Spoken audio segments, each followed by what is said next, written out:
Olá pessoal, boa noite. Estamos chegando para mais uma live. Estamos aguardando aí o nosso convidado, Roberto Escola.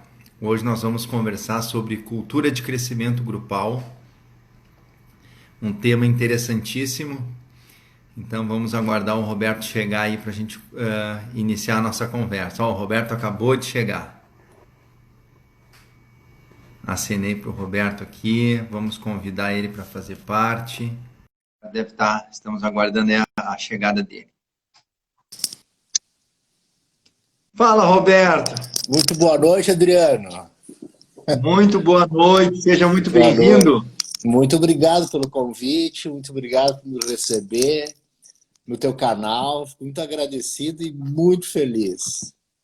Olha, a recíproca é verdadeira, Roberto. Para mim é um privilégio, assim, uma honra te receber aqui, tu ter aceito o convite, né? E já vamos falar um pouquinho mais sobre isso. Vamos só deixar pouco as pessoas chegarem, né? A gente já Sem recém abriu a dúvida. live. Então aqui Aham. já chegou aqui a Thaís, que é minha amiga lá de Viamão, estudou comigo Oi, no Thaís. Adventismo. Olha aí, tá nos prestigiando aí, né? Uhum. Então vamos deixar o pessoal chegar, né, Roberto? Claro, E para a gente começar a nossa live. Olha aí, ó, a pode ser Lúcia também, então. Escola. Olha aí, que legal, que legal. O pessoal vai chegando aos Só gente pouquinhos, né, Roberto? querida. É, claro. A gente É, espera, né, Adriano? exato. Não, a gente tem que. Vamos esperar, né, Roberto, para quem Teu, vai nos né? prestigiar. Aham. Claro, claro que sim. Claro que E sim. estamos Eu aqui. fico à tua disposição. Na hora que tu achar que a gente pode começar, eu estou preparado já. Tá, não, eu também, eu estou pronto. Só vou esperar o pessoal chegar. Nós estamos aqui por nós, mas por eles também, né, Roberto? Claro, sem dúvida. É, Principalmente, né? Senão nada principalmente. acontece, né? É. Bom, a Georgina aí também chegou, minha vizinha lá de Viamão, ajudou a minha mãe a me criar junto com, né? Ah, Então, foi, fez um bom trabalho, então. aquelas vizinhas assim, parceiras, sabe, que nos ajudam, que Aham, ajudam a família. tá E ela certo. Ela fez um bom trabalho, Adriano. fez a. Obrigado, Roberto. Olha aí, Georgina, ó, recebendo um elogio online aí, ó, É, ao vivo. Que bacana, que bacana. Bom, Roberto, vamos começando devagarzinho, tá? Para a gente ir adentrando no assunto, que a gente tem bastante para conversar, né? muito, sem dúvida. É.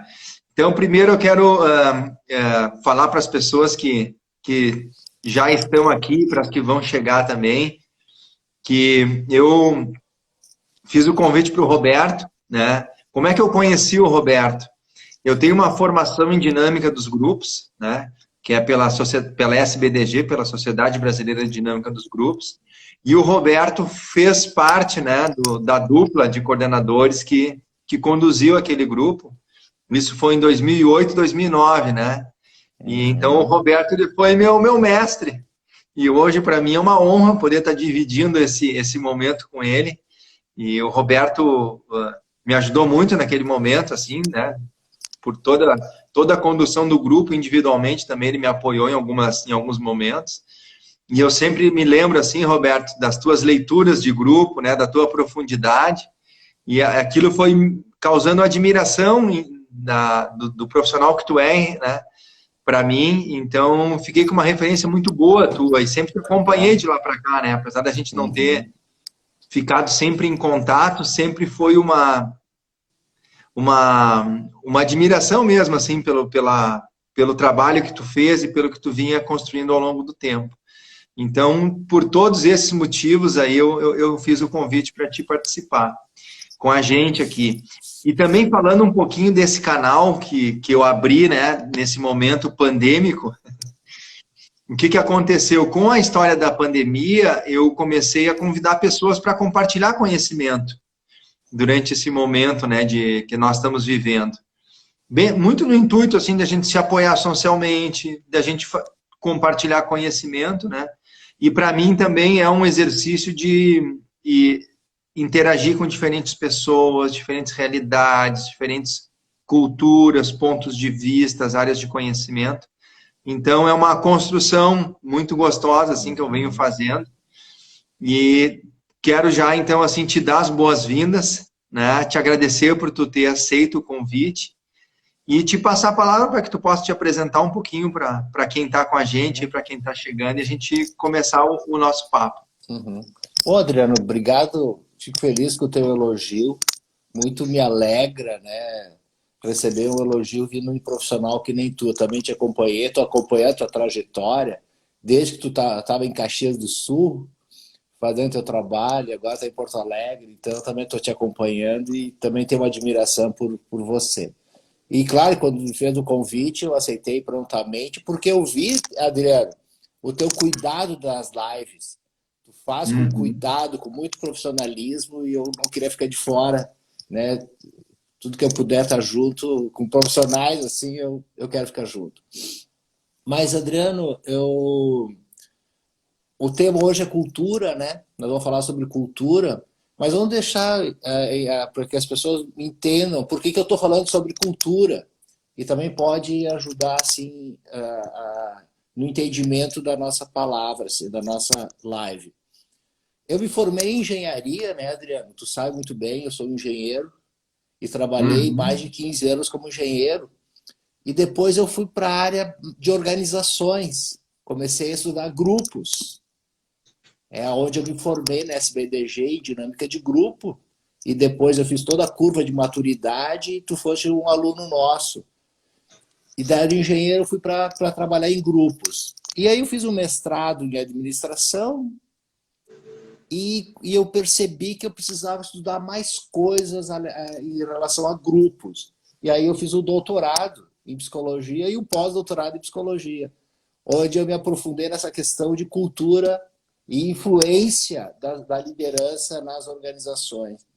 Então é um tema que eu já estou estudando há muito tempo, mais de 20 anos, né? Como que a liderança influencia o processo cultural das organizações. Então esse aqui é meu tema de pesquisa e estudo principal, né? Como consultor de empresa, que eu sou. Eu trabalho na área de consultoria e a consultoria que eu faço é justamente essa: identificar a cultura da organização e fazer a gestão da cultura organizacional. Então, Que nosso bacana. entregável hoje, né, Adriano, é bem isso para os nossos ouvintes, né? Para as pessoas que estão participando, que podem fazer algumas perguntas também para nós, né, Adriano? Esse que é o objetivo, é criar um pensamento cultural, não só teoria, mas ter um pensamento cultural. Como nós chamamos cultura de grupos, isso extrapola as organizações. Porque cultura é uma questão de pessoas. Em qualquer lugar nós construímos uma cultura. Na família tem uma cultura, nas escolas tem outra cultura, nas empresas tem uma cultura, e é o mesmo processo. É o mesmo processo. Muda o conteúdo, mas o processo de formação é exatamente igual em todas elas. Que interessante, Roberto. E tu trouxe uma expressão agora que eu não tinha escutado ainda, né? Criar um pensamento cultural, a compreensão de como é que do que é cultura, como é que ela se forma, a importância dela, né? Então, e ele é um tema assim, eu gosto muito dessa temática, né? E Roberto, deixa eu te fazer uma primeira pergunta assim para a gente adentrar no assunto, né? A gente fez o convite dessa nossa live aqui e nós utilizamos a figura do aquário, né? Eu queria que tu pudesse começar por aí, Roberto, assim, falando um pouquinho do porquê do aquário e como é que qual é a importância de uma cultura, como é que ela é formada, o que é cultura, essas ideias iniciais, assim, para formar esse pensamento. Ah, perfeito. A foto que tu encontrou do aquário eu achei assim maravilhosa, né? Uma foto bem colorida. Ele me pareceu uma coisa tão bacana assim, essa tua foto desse aquário. Mas o aquário é uma metáfora sobre a cultura, que ela representa exatamente o que é uma cultura. Porque quando a gente olha um aquário, e quem tem aquário em casa ou trabalhou com aquário vai saber muito, vai entender muito bem o que eu estou falando. O aquário tem o recipiente, tem a água, tem os peixes e tem as coisas que nós colocamos ali dentro, né? As pedras e os outros artefatos. Tudo isso aí é cultura. Imagina assim, se a gente aumentar a temperatura da água, vai interferir na qualidade dos peixes. Então, se aumenta a Perfeito. temperatura, vai dar uma mudança no aquário. Se eu diminuir a temperatura, os peixes também vão sentir. Então, a cultura é justamente isso. Tudo influencia a vida do aquário. É a mesma coisa uma organização. Se eu aumentar muito a temperatura, metas, objetivos, prazos curtos, aumenta a temperatura e vai chegar num ponto que vai entrar num desequilíbrio. E aí eu preciso reduzir a temperatura, mas se eu reduzir muito, também entra num processo de normalidade muito constante, que isso aí também o aquário não vive. Precisa ter uma temperatura ideal. E também outra coisa muito bacana da metáfora do aquário, o tipo dos peixes. Se você botar um peixe violento ali dentro, muda toda a dinâmica do aquário. Se você botar peixes muito dóceis, também a dinâmica muda. Então, a qualidade da vida dos peixes é muito importante para a cultura da organização. Então, imagina o seguinte, se os peixes ficarem doentes, aí eu pego o peixe, levo para o veterinário, ele cuida do peixe, ele volta e continua doente. E eu mando de novo esse peixe para o veterinário. Porque o problema não é no peixe, o problema é na estrutura toda. É na Então, água. pela água. Eu tenho que cuidar da água também. Então, cultura representa toda a organização. Só que Que na ba... organização, as pessoas estão dentro do aquário, elas não veem isso. Então, tem que criar um sistema para conseguir capturar uma cultura que eles não estão vendo. Quando a gente olha um aquário, tu olha de fora. Que é a coisa do consultor, tu olha de fora. Então, tu não tá incorporado com aquelas características da organização e tu consegue identificar mais fácil o processo cultural de uma empresa. Então, deu para entender o aquário agora, assim, ele é Ficou, perfeito, né, Adriana? ficou perfeita essa imagem do aquário e tu foi explicando e eu fui imaginando assim, de vez em quando tem umas baleias e uns tubarões nos aquários aí, nas É, organizações, né? exatamente. E às vezes os peixinhos são tudo dóceis e a gente contrata um tubarão e ele revoluciona totalmente. Ou os peixinhos vão se adaptar, ou os peixinhos expulsam, até o tubarão, sabia? E Pois aí o é, pois tubarão é. é expulso. Mas eu acho que é muito importante a nossa contribuição na nossa live hoje, porque eu vejo que tem muitos executivos, muito empresário, ou muito pai de família também, ou mãe de família, que gostaria de manter a cultura familiar, gostaria de manter a cultura organizacional. Então, nós vamos explicar aqui como é que eu posso manter essa cultura e não se perder, porque é um processo de anos, né? Imagina uma empresa, 20, 30 anos, o maior patrimônio dela é a cultura que ela tem. Deixa eu te fazer uma pergunta nessa linha, Roberto. Por que que a cultura é importante? Vamos entender um Tá? pouquinho esse processo. Vamos começar por que ela é importante, né? É consenso, assim, no mundo organizacional, no mundo educacional, que a cultura é importante, porque a cultura ela está associada com a competitividade organizacional. Quanto mais forte a cultura, mais competitiva é a empresa. Ou menos. Ou menos. Porque às vezes a cultura, elas não são favoráveis à competição do mercado. Mas se eu tiver adequado com o mercado, a cultura é o grande patrimônio, porque ela alinha toda a empresa. Ela alinha estratégia, ela alinha competências, ela alinha processos, ela alinha emoção. Isso dá uma congruência cultural e a cola da empresa está muito forte. E a gente consegue reagir ao mercado muito mais rápido, porque ela está alinhada. Então, a cultura que é congruente quando todos os níveis da cultura estão alinhados. Quando elas estão desalinhadas, nós temos uma perda de energia violenta, porque a gente está numa inércia ativa. O que é inércia ativa? Está todo mundo correndo na empresa, mas não agrega um valor. Então tem muita inércia parado de um jeito ativo. É como se tivesse uma esteira rolante, correndo, correndo, correndo, e chega no final do dia, opa, o que eu fiz? Liguei muito, visitei muito cliente, mas não agregou valor, porque está desassociado à cultura da organização. Então, por isso que Perfeito. a cultura é importante, porque ela alinha toda a empresa. Nós temos um aquário alinhado perfeitamente. Isso dá uma contundência, né, uma força de gestão violenta. Uhum.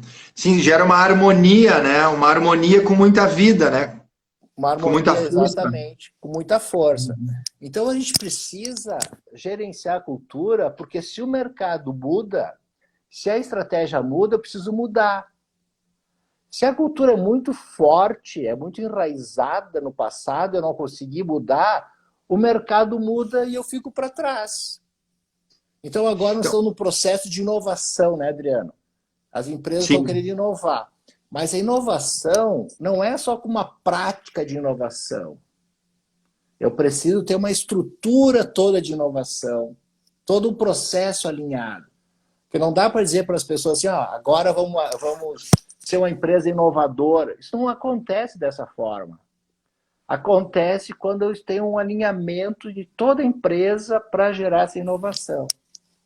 Aconteceu com qualidade isso também, né? Perfeito. Hein, Roberto, então a gente pode, olhando a cultura mais organizacional, de crescimento dentro de uma organização, a cultura ela é uma vantagem competitiva, então, vamos pensar assim, ela se torna uma vantagem competitiva de uma organização? Ela é uma vantagem competitiva. Talvez a maior vantagem competitiva da organização. E talvez seja o trabalho mais importante dos executivos serem os guardiões da cultura. Isso me faz lembrar o atual executivo da Microsoft, o Satya Nadella, que é o sucessor do Bill Gates, que ele fala que o principal papel de um executivo em uma organização é ser o curador da cultura, é ser o cuidador da cultura da organização, né? E ele tem se dedicado a isso já há algum tempo, né? Então, realmente, e ela, interessante, depois até tu pode falar um pouquinho mais, a cultura, ela parece que é algo invisível, né? A gente está dentro do aquário, mas a gente não enxerga a água, né? A gente está dentro da cultura, mas a gente não enxerga a cultura. Até a nossa cultura familiar, muitas vezes a gente não consegue ler essa cultura, como tu fala, assim, acessar ela, qual é a nossa cultura, né? E eu lembro que tu me comentou do processo biológico e psicológico. Se tu pudesse trazer um pouco essa narrativa, essa construção da formação e do desenvolvimento da cultura sob a perspectiva da biologia e da psicologia, né, Roberto? Não, perfeito. Porque o processo da cultura é um processo orgânico. Ela cresce que nem na agricultura. Né? A palavra cultura ela é muito usada na agricultura, que está ligado com plantio e colheita. Então, por que as organizações também têm cultura? Porque é um processo orgânico. Ela cresce como se fosse um ser vivo. Então, se nós entendermos o processo biológico da cultura, nos facilita muito. Então, a cultura tem dois aspectos. Tem um aspecto visível e um aspecto invisível. Mas quando as pessoas entram na organização, logo sentem o tipo de cultura e se adaptam àquela cultura, porque elas não querem ser expulsas do ambiente. Então, a cultura tem duas dimensões. Tem uma dimensão racional construída ao longo do tempo e uma construção emocional que é totalmente invisível. Ela está no ambiente que tu não consegue ver, tu consegue sentir e tu consegue perceber as manifestações. Só com alguns indicadores tu vai perceber desse aspecto que é mais invisível. Então, a cultura tem duas dimensões. Uma racional e uma emocional. Esses dois aspectos fazem a parte da cultura. Tudo que está na emoção passa para o racional, e tudo que está no racional passa para o emocional. Eles se conversam constantemente e aparecem em todos os produtos, serviços, esse aspecto cultural. Mas, Adriano, antes de responder a tua pergunta da biologia, eu quero te fazer uma pergunta. Faça, Roberto, faça. Para ti e para os nossos ouvintes, qual que é o ambiente mais desafiador que tu acha que tem no planeta? Olha, Roberto, antes de responder a tua pergunta, deixa eu só dar um oi aqui pro pessoal que chegou, tá? Tá. Tem uma turma aqui com a gente. O Rafael Puerta, grande Rafa aí, meu amigo de Germinara, minha mãe, Dona Vera, Luana, e aí, Luana, tudo bom?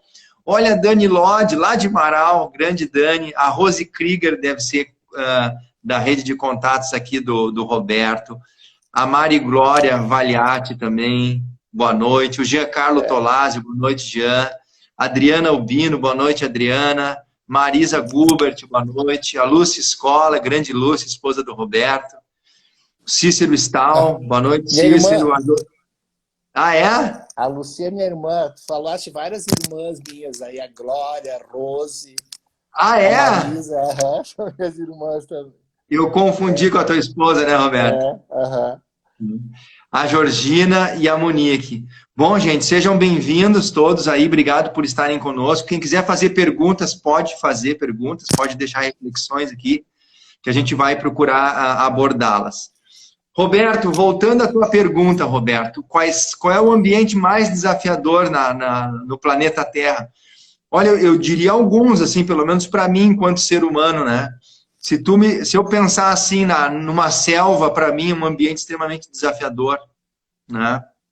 Uma selva numa floresta. Um deserto é um ambiente desafiador para mim. O mar, que é um lugar conhecido, mas eu conheço a beira do mar ali, né, Roberto? Esses lugares mais naturais, assim, para mim, seriam muito desafiadores se eu pensar que eu vou viver lá o tempo todo, né? Uhum. Geralmente essas são as respostas, né? Que os ambientes mais desafiadores é o mar, que tu falaste, o mar em alto mar, o deserto, o Saara, né? A floresta. A gente pensa nesses ambientes. Mas, Adriano, também queria botar na lista um local que talvez a gente não vai dizer, mas ele é muito desafiador, que é a mesa de um executivo, ou mesa de uma executiva. Porque, olha só, Por quê, Roberto? estatisticamente, 80% dos negócios vão sumir em menos de 5 anos. Isso é estatística. 80%. 80% de todas as iniciativas empresariais não dão certo. Eu estou falando de 3/4 processos industriais. De cada quatro processos que eu coloco, tipo estratégia, competência, redução de custos, 3 não funcionam ou geram mais problema para as organizações. Então, estatisticamente, o jornal Valor Econômico publicou isso em 78, que uma pesquisa do IBGE mostra que 80% de todos os negócios vão sumir em 5 anos. Então, é um local muito desafiador, né? A mesa de um executivo, a mesa de uma executiva. Eu não tinha parado para pensar nisso, Roberto. Temos muitos desafios enquanto profissionais. Porque não basta só ter um bom produto, um bom serviço, uma boa localização, um bom time, né, uma boa marca. Nós temos que juntar tudo isso dia após dia, mês após mês, ano após ano, e uma vacilada sobre tudo. Uhum. É muito desafiante. Muito desafiante. E a cultura é o que cria esse alinhamento, Roberto? Vamos pensar assim. A cultura ela dá sustentação para essas práticas que a gente está colocando numa empresa. Então, o risco é muito grande, Adriano, entrar numa nova prática sem investigar a cultura atual. Peter Drucker tem aquela frase que tu também conhece, né, e muitos conhecem, mas eu queria explicar um pouco ela, que a cultura come a estratégia do café da manhã. Essa frase é clássica e eu gosto muito dela. Clássica, e ela é maravilhosa. Eu vi essa frase lá em Detroit, Na Ford. Quando tu entra na Ford, tem essa placa grandona, assim. E quem colocou lá, colocou com a seguinte ideia, que quando chegar de manhã, investiga a tua cultura. Porque o que é de manhã? Por que a cultura come o café da manhã? A cultura come a estratégia do café da manhã? Porque as pessoas chegam de manhã motivada, inspirada para colocar uma nova prática, mas se a cultura não dá sustentação, a cultura come essa prática, come essa estratégia e faz com que ela some. Muito interessante isso. Não, Então, inteligente, né? por isso que ela come, ela engole, ela é maior. Esse mindset que a empresa tem é maior que as estratégias.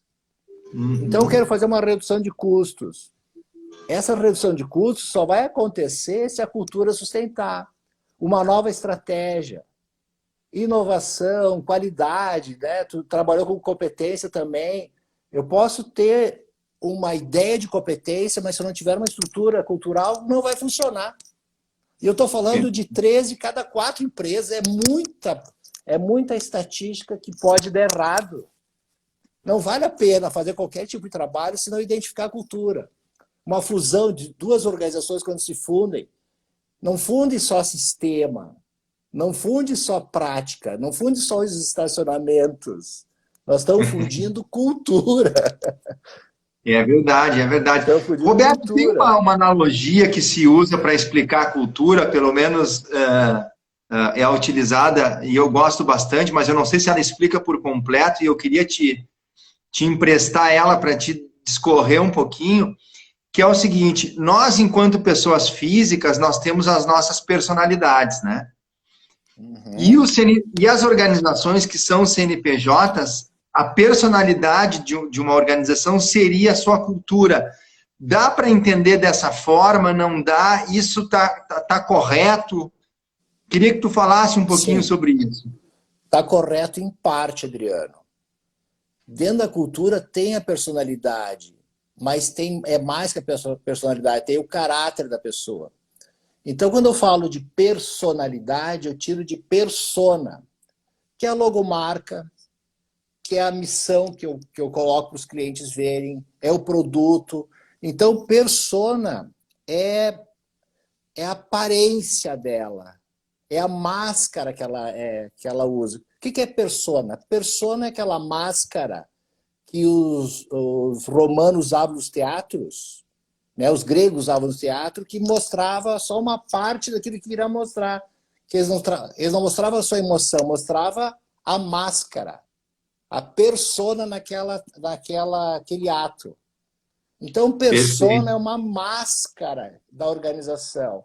É importante, mas não é identidade. A identidade é mais do que a persona, é o caráter da organização. Lembra que eu falei no início da nossa live que a cultura tem 2 aspectos, tem o aspecto visível e invisível? A persona é só o aspecto visível, nós temos que identificar os aspectos invisíveis também. Seria, e aí, então, chegar nessa live, vou mostrar isso aí, como é que eu capturo. Porque um animal, antes de domar, eu tenho que capturar ele, Adriano. Tem que conhecer, né, Roberto? Mas então a gente, usando a analogia do iceberg, então aquilo que é visível é aquilo que está acima do nível da água ali. E faz parte da cultura, né? Da cultura. Mas tem a parte que está submersa, que é a parte invisível. A cultura é tudo isso. A persona seria só a parte de cima ali. Isso, ali esse iceberg tem 3 partes que nós vamos abordar. Quais são as 3 partes do iceberg? Bem lembrado. Mas, Adriano, vamos voltar a outra pergunta para ti. Vamos lá. Eu te perguntei qual que é o ambiente mais desafiador. Certo. Eu falei que é a mesa do executivo. Um deles, tem que botar na agenda, bota na tua lista essa tua agenda aí. Mas qual que é o ambiente mais seguro para se estar? Qual que é o ambiente assim, que te dá mais sustentação? Olha, Roberto, dentro de casa. Ainda mais agora na pandemia, né? Mas é verdade. E aonde mais? Ambiente seguro. Eu acho que isso muda de pessoa para pessoa, né? Eu me sinto muito seguro, olha, até caminhando, praticando esporte, por exemplo, né? Tá. É verdade. Mas os locais mais seguros, que tem se comprovado em toda a origem humana, desde os nossos primeiros ancestrais que saíram do sul da África para fazer a caminhada de exploração no mundo, há mais de 10 mil anos atrás, que os locais mais seguros para se estar é dentro de grupos. Dentro de Os grupos alinhados da mesma cultura têm uma força irresistíveis. Porque os grupos dão uma sustentação deu uma sustentação para a espécie humana. Se a gente não tivesse aprendido a viver em grupos, talvez o homem não existiria, a mulher não existiria. Então, os grupos com uma cultura forte fazem coisas incríveis. Tudo que tu está vendo ao teu redor, na tua casa, foi construído por grupos. Grupos de pessoas que geraram esse produto todo. Uhum. O trabalho em equipe, a colaboração, tudo são processos grupais, né? Tudo é um processo grupal, tudo é aquário. O que é processo grupal? Tudo influencia tudo.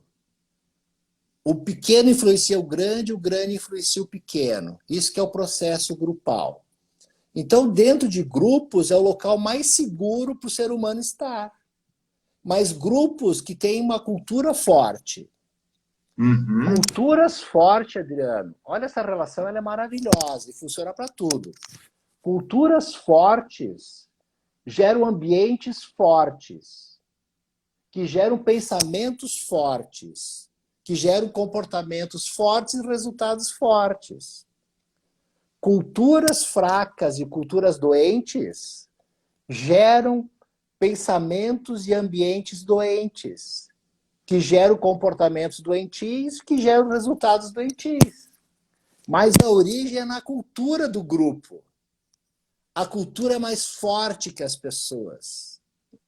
Não, primeiro que eu gostei muito desse pensamento, Roberto, de entender que o pensamento forte gera resultados fortes e potentes, e pensamentos fracos geram resultados que não são saudáveis. Deixa eu te fazer uma pergunta nessa linha, até trazendo para a individualidade, falando do aspecto cultural, coletivo e individual. Essa relação entre indivíduo e coletivo, né? O que prepondera? É o indivíduo ou é o coletivo? Como é que um apoia o outro? Porque tu estava comentando, né, de forma magnífica que os grupos são um ambiente mais seguro para se estar. Então, isso me sugere que o grupo me fortalece ou me apaga também, ou não? Ou te apaga também. O ser humano dentro de grupos, ele faz coisas que individualmente ele não faria. Conforme a força do grupo, Adriano, muda o caráter da pessoa. E olha que eu estou falando um negócio sério. Muito sério, né? Muito sério. Os grupos sociais não mudam só a personalidade da pessoa. Os grupos fortes mudam o caráter da pessoa. Isso aconteceu sempre. Imagina assim, ó. Eu conheci uma tribo indígena no Mato Grosso. Na época eu tinha grupo de formação no Mato Grosso e a gente visitou uma tribo indígena. E essa tribo indígena, eu visitei uma casinha e tinha uma lança. Tinha um bebê, tinha nascido há pouco tempo, tinha um carrinho de bebê e uma lança na parede da família. O índio me explicou que aquela lança ele ganhou do pai dele. E aquela lança ele botou ali, que ele também usava aquela lança quando ele era pequeno. Quando o filho dele tiver 3 anos, ele já consegue tocar na lança que está na parede. Quando ele tem 5 anos, ele tira a lança e começa a brincar com a lança na beira do rio. Quando ele tem 10 anos, ele já mergulha no rio e começa a pescar com a lança. Quando ele tem 15, ele já é um caçador e bota aquela lança na parede da casa dele e pega uma lança maior, que ali tem um ritual de passagem. E quando ele tem 18, tem um filho, e o filho dele pega essa lança de novo. Então, o caráter da pessoa, ele é alterado pelo ambiente. Se essa criança tivesse nascido em Porto Alegre, ela não teria lança, mas ela teria uma caneta. Se ela tivesse nascido no Oriente Médio, talvez ela teria ganhado, em vez de ganhar lança, teria ganhado um revólver, uma espingarda ou um fusível. Depende de onde é que a criança nasce, aquele ambiente vai dar para ela presentes, valores, que ela vai se adaptar ao ambiente que ela nasceu. Então, eu vou dizer como é que isso acontece, que não acontece só de um processo psicológico, acontece de um processo biológico, um negócio muito forte isso. Então, conforme o local que a criança nasce, a família, a sociedade, a escola vai formando nela um jeito de pensar, vai formando uma cultura ou indígena, ou urbana, ou rural. A criança é a mesma, Adriano. A criança é a mesma criança, teria a mesma possibilidade de crescimento. Que quando a gente nasce com uma possibilidade de crescimento de 360 graus, a gente pode fazer qualquer coisa, mas o ambiente vai nos colocar os limites. Perfeito. Então, o ambiente, a gente pode concluir, Roberto, que o ambiente, o grupo é mais forte que o indivíduo. Depende dos recursos que tu tens. Por exemplo, se tu tiver um amigo, Adriano, e esse amigo, ele é alcoólatra, não necessariamente vai se transformar no alcoólatra. Mas por conta dessa amizade, tu tem 60% de chance de se transformar no alcoólatra. Se tu tiver um amigo, que ele é um amigo saudável, ele caminha, ele corre, tu tem 60% de chance para ser igual a ele, de ter cuidado com a tua saúde. Se tu tem um amigo deprimido, a tua chance de ficar deprimido aumenta em 60%. E não só o teu amigo direto, o amigo do teu amigo te influencia em 25%. E o amigo do teu amigo em 15%. Como é que é, Roberto? 60, 25 e 15. E 15. Aí termina ali. Porque se tu quisesse mandar uma carta, Adriano, para qualquer pessoa, diz qualquer pessoa. Para minha mãe. Tua mãe é direta, tua mãe é uma pessoa só. Mas vamos imaginar que tu queira mandar para um executivo que mora em Boston. Perfeito. Que tu não conhece essa pessoa. Sabe quantas pessoas te separam dessa pessoa de Boston? Se eu não me engano, são 7. 6, quase. 6 pessoas. Boa, 6 pessoas. Para qualquer pessoa do mundo. Negócio incrível isso. E foi feito várias pesquisas assim. Então, se tu quer mandar para o presidente da República, para um dono de uma empresa, em outra cidade, outro país, não importa onde é que tu esteja. São 6 pessoas que separam. E eles mapearam isso. É uma pesquisa controlada. Só que o grau de influência termina no 4º grau. Certo. Mas aquela pessoa direta que te liga, tu, um familiar, um amigo, a esposa, o namorado, a chance de tu ter um comportamento dele é de 60%. Se a pessoa engordar, tu tem 60% de chance de engordar. Por que acontece isso? Por conta que tu começa a conviver com aquela vida. Se tu não tiver recurso, é 100% de chance. Mas se tu tiver recurso, tu sabe exatamente o que tu quer da tua vida, tu neutraliza essa influência. Certo. Então, nos grupos, não necessariamente tu vai fazer o que o grupo está fazendo. Mas depende dos teus recursos de pessoa. Por exemplo, se tu vai num jogo de futebol, e aí tem agressão, começa uma torcida a brigar com a outra, se tu não tem recurso, tu briga também. Mas se tu souber, tu tá consciente que isso não é legal, não faz bem, e aí tu não entra nessa vibe da boiada. Então o autoconhecimento é muito importante para ver qual é a vibe que tu entra. Perfeito. Entendeu? Uhum. Então os grupos exercem um contágio emocional violento que conforme o teu recurso, tu muda teu caráter por conta dessa influência. Mas se você tiver um caráter maior que o grupo, tu muda o grupo, que é mais difícil, mas tu muda. E eu acho que isso é muito forte nas famílias, né, Roberto? Ah, muito forte na família. Deixa eu contar como é que isso acontece, Adriano. Negócio incrível. Vamos, Vou contar um negócio incrível agora para ti e para os nossos ouvintes. vamos lá. Um pesquisador americano, o nome dele é André Melzoff. André Melzoff. Ele pesquisava maternidades. Então ele gravava a maternidade de uma mulher no início da maternidade, gravava todo o período da maternidade até ganhar filhos, e aí ele começava com a pesquisa.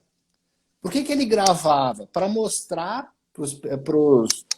para quem estava pagando a pesquisa e para os leitores que ele não teve nenhum contato com a mãe. E ele provou, Certo. Adriano, que as crianças copiam a mãe, o pai, por um processo de imitação. Com 41 minutos, olha só, 41 minutos, ele conseguiu fazer que algumas crianças imitassem. Ele abrindo a boca, bocejando, fechando os olhos, coisa bem rudimentar. Mas as crianças com 41 minutos não enxergam. Eles não têm essa capacidade de enxergar ainda. Porque biologicamente nós temos um mecanismo do cérebro que tu copia os movimentos do outro. É Que uma interessante. cópia. É uma cópia. Então nós aprendemos nossos comportamentos através da imitação. Então quando tu está num grupo social, tu imita as pessoas de um processo inconsciente e involuntário. Mas Então, isso ao longo da pode vida falar. sempre, Roberto? Ou é só na infância? Não, aí que tá, é ao longo da vida. Ainda, quando o Melzoff fez essa pesquisa, não tinham descoberto os neurônios espelhos.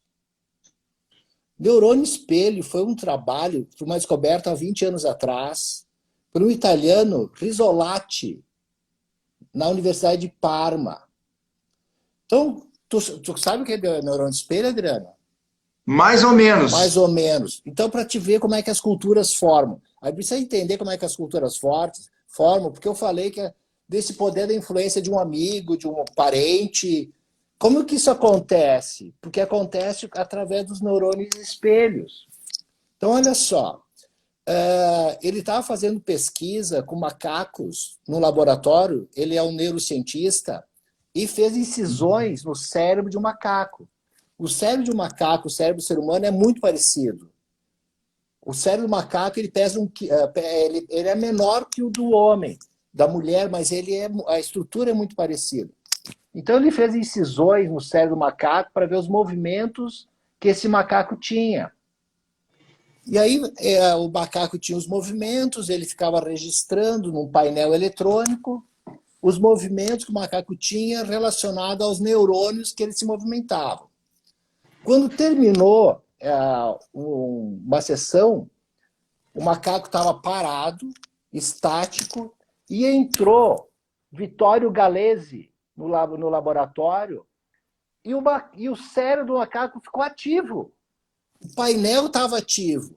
E eles não entenderam nada daquele momento que estava acontecendo. Foram perceber depois que o macaco tinha, o cérebro dele estava em movimento apenas olhando o movimento do pesquisador que entrou na sala. O pesquisador entrou comendo alguma coisa, ele não se lembra exatamente o que é. A lenda diz que ele entrou tomando um sorvete, mas ele diz que não sabe se foi sorvete ou foi outra coisa. Isso já faz muito tempo. E o macaco viu ele fazendo um comportamento e reproduziu no cérebro o mesmo comportamento que ele via. Então, nós temos nosso cérebro, os neurônios espelho, que é isso, ele espelha o comportamento do outro, ele cria um comportamento em potencial, não que ele vai fazer. Tu já foi em jogo de futebol, Adriano? E aí, quando um momento muito emocionante, tu defende a bola junto com o goleiro, ou chuta junto com Sim. nem um atacante.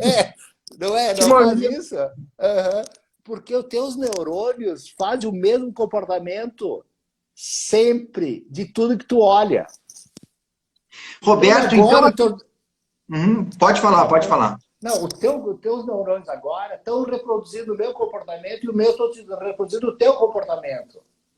Tá criando esse comportamento potencial no meu cérebro, é isso? Potencial. E aí, conforme os meus recursos, eu faço o mesmo comportamento que tu, de uma forma automática. Por isso que as culturas, elas se permeiam. E por isso que as crianças aprendem do pai e da mãe os comportamentos. Roberto, aquela história, então, assim, que eu sou a média das 5 pessoas que eu mais convivo, é verdade, então. É verdade. Deu uma travadinha no vídeo do Roberto, hein? Que legal. É verdade. Deu uma É travada no teu verdade. vídeo, Roberto. É verdade. É, deu a verdade. Entrou. É. Deixa eu ler o comentário aqui, Roberto. Tem 2 comentários que eu quero te ler aqui, ó. Tá. O doutor Leon colocou assim, ó. Existem atalhos para essa influência? Tipo, se não consigo influenciar o grupo, vou impressionar os líderes e ascender, é válido?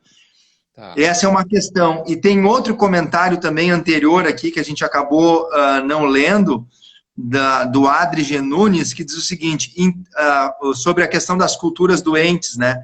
Então, em culturas doentes, só um dilúvio para resolver, ponto de interrogação. Ele botou entre parênteses a Fela, né? Não sei se é a Fela Moscovski que ele está citando. Ah, sim. Bacana. Bacana. Qual é a pergunta, Adriano? Tá, a última, né? Que do Dr. Leon diz o seguinte, existem atalhos para essa influência, Tá. a influência do indivíduo e do grupo. E depois essa questão Existe. de culturas doentes, como é que tu resolve, né? Ou como é que tu Tá. trata uma cultura doente? Vamos para a primeira pergunta, dos atalhos. Olha só, o neurônio espelho, ele está mais preocupado com a intenção do que com o comportamento. Que é Certo. muito mais profundo isso. Porque o neurônio espelho, por que existe um neurônio espelho na nossa cabeça? Por uma questão de sobrevivência. O cérebro ele é criado para fazer com que o ser humano sobreviva. Então, a primeira grande descoberta a nível do cérebro, dos neurônios espelhos, ele quer que tu sobreviva, Adriano. Então, se tu vê uma ação do inimigo, ela pode ser tarde.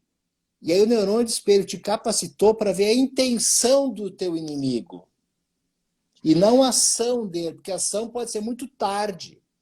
Então imagina, quando o cérebro foi colocado os primeiros ancestrais, ele precisava identificar a intenção de um bicho, a intenção do animal, para se antecipar aquela ação. Então não basta só tu ver um comportamento, tu tem que ver a intenção. E a maior influência nas relações não é o comportamento, é a intenção do outro. Então, quando a pergunta do Leon, né? Como é que eu crio o atalho? Eu preciso entender qual é a intenção da liderança. A intenção da liderança que gera a cultura, o principal elemento da cultura corporativa e familiar. Não é o comportamento dos líderes, é a intenção que eles têm. Mas e como que isso, Roberto? Esse ponto é fantástico. Mas como que passa, como é que as pessoas percebem as intenções? O neurônio espelho. Pelo neurônio espelho. O neurônio espelho que identifica a tua intenção. Não é aquilo que tu está dizendo, qual é a tua intenção com aquilo que tu está dizendo. É a tua intenção que o neurônio captura, que às vezes não é muito claro para ele, mas ele captura. Por exemplo, olha só um negócio muito bacana, uma carreira de um executivo ou de uma executiva. Então, vamos trazer 3 papéis de um executivo. Aquele executivo generoso, ou executivo ganancioso, ou executivo equilibrado. Três tipos de executivo. O generoso, o equilibrado e o ganancioso. Qual que cresce mais na carreira? O equilibrado. E o qual que decresce mais na carreira? E o bondoso, talvez. Uhum. Olha só, em pesquisa, o bondoso ou generoso que mais cresce, mas também o que tem mais acidez na carreira. O generoso. Por que que o generoso? Porque, olha só, o equilibrado é aquela pessoa que faz assim, ó, tu pagou um café para ele, ele te paga outro. Tu paga o almoço, ele paga a janta. Dá o valor, divide por 2, o equilibrado faz isso. O generoso, ele paga o café, paga a janta, paga o almoço, ele te ajuda na carreira, ele está mais preocupado contigo. Esse cresce muito na carreira, mas também é o que menos cresce na carreira, que tem mais Entendi. acidente. Qual é a diferença do mesmo que cresce e decresce? A intenção dele. Se tu for um generoso, altruísta, que tu dá, mas sem a necessidade de receber, as pessoas identificam isso. Mas também identificam se tu tá dando com segundas intenções. A segunda Que intenção, fantástico, a Roberto. tua Deu uma intenção é travadinha tirar. no vídeo do E Roberto. quem tu aproxima, quem quer tirar. É. E quem tu aproxima, que pessoas que querem tirar proveito de ti, dele. E aí ele Sim, acaba se fisgando na armadilha que ele tinha. Por causa da o intenção. Muda a comportamento. intenção. Porque tu consegue ver a intenção de alguém que é generoso, altruísta, que ele não está te cobrando nada. Mas aquele generoso que te cobra, começa a ficar em dúvida. Então Claro, essa pessoa claro. que tem mais acidez na carreira também. Que Por causa da interessante, intenção. Roberto. Por causa da intenção que cada um tem. Então a Tá. liderança, o atalho, né? A liderança precisa fazer uma verificação com os colegas, uma verificação com o comportamento dele para ver qual é a sua intenção. Olha só, como é que isso funciona? Imagina um fundador de uma empresa, constrói uma empresa, cria uma cultura forte da empresa e quer sustentar a cultura. Aí entra um sucessor. Esse sucessor pode ter mais capacidade do que o fundador. Só que a intenção dele pode ser que ele queira vender a empresa. E aí os funcionários começam a perceber, pô, esse cara quer vender a empresa. Como é que eu vou fazer carreira nessa empresa se agora ele já está querendo vender? Por causa da intenção dele. Ele pode não dizer nada, mas ele vai escorregar numa fala, numa compra, numa aquisição. Que ele quer, o negócio dele é vender e botar o dinheiro no bolso. Que profundo e interessante isso, Roberto. É total. Então eu É, preciso ver que tipo de sucessor eu estou colocando. Que não basta só ter claro, claro. competência técnica. Eu preciso estar comprometido com aquela cultura. E nem todo mundo está comprometido com a cultura. Está comprometido com a carreira, muitas vezes. Está comprometido com uma compra e venda futura. Então, eu Que preciso magnífico. identificar qual é a intenção que as pessoas têm na hora de fazer a gestão organizacional ou gestão cultural. Porque a cultura que nós falamos é o maior patrimônio da empresa. Ela que dá sustentação para novas práticas organizacionais. Muito bom, Roberto. Roberto, nós estamos a 6 minutos do final da nossa Pois live, é, tá? e nós nem começamos, Não, conversamos olha, muita coisa, né? o que tem de assunto aqui para a gente tratar, vamos ter que marcar uma segunda já. Eu posso te dizer isso, tá? Com Eu toda acho que certeza. sim. Aham. Deixa eu dar um oi para o pessoal que está com a gente aqui. Teve mais gente que chegou, tá? O Luciano, agora aqui, Luiz Lima, disse assim: Adriano, que conversa especial. Obrigado, Luciano, pela tua presença e pelo teu prestígio. Estão chegando mais perguntas aqui, Roberto, tá? Deixa eu só dar uma passada aqui, mandar um beijo para a Paty, que está nos assistindo. Para a Michele, olha a Michele aí, minha sócia na Opa, Seiva. ela conseguiu vir. Conseguiu chegar. A Fábio Aham. Pedroso está nos acompanhando também. A dona Vera, minha mãe. A Luana, que já está com a gente. A Rose, o doutor Leon. O pessoal continua aqui. Que Olha só, eles estão bacana. firmes conosco. Chegou aqui a Sandra, tá? Um abraço O em Flávio todos, né? Castelo chegou agora também. Roberto, nós temos 5 minutos, Roberto. Eu vou te ler as perguntas que chegaram por último aqui agora. E já quero te agradecer assim de coração. Eu estou aprendendo muito. Nós vamos marcar uma outra, tá? Tu não vai Que o tempo escapar. voou. Quando eu olhei agora também, voou o tempo.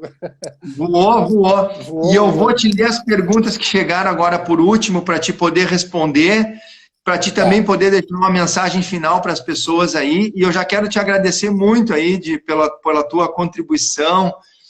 E eu quero continuar essa conversa, viu? Eu também, estou disponível. Quando quiser, me chama que eu volto para a tua sala. Então vamos lá. Deixa eu te deixar aqui, ó, a pergunta da Rose Krieger, tá? Boa Tá. pergunta ali. A intenção é a sombra da organização? Aqui tem uma pergunta perguntando, né? É o Com quê? perdão da redundância, se a intenção é a sombra da organização. E eu quero voltar, Roberto, naquele ponto lá que foi falado antes, sobre a questão de uma cultura doentia, se é só um dilúvio, se é só uma catástrofe para curar aquela patologia. Tá bom, a pergunta da Rose, a pergunta maravilhosa, né? Se a Se a intenção intenção é é a a sombra da sombra. organização. Na verdade é assim, porque a intenção é a vida não vivida. Eu não vivo aquela intenção, eu tenho aquela intenção, mas não necessariamente eu estou vivendo na claridade, eu vivo ela na obscuridade. Então a intenção, ele parte sim da sombra da liderança. Então a liderança, ela tem uma sombra que fica na intenção. Fica uma possibilidade ativa para ser usado, mas não necessariamente usado.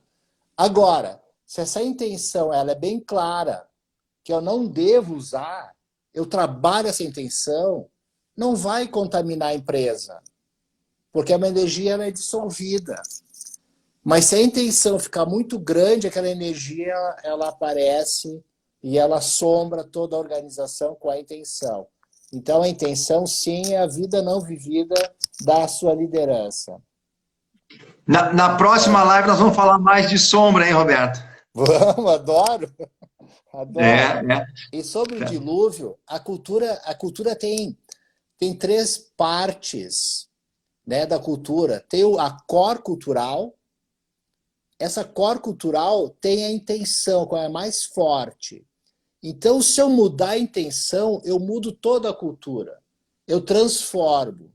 Então, aqui nós falamos do iceberg, né, que tem as três partes. Tem a core cultural, que é abaixo da cultura, e tem a parte racional da cultura, que é a parte do meio do iceberg, que também tem partes visíveis e invisíveis.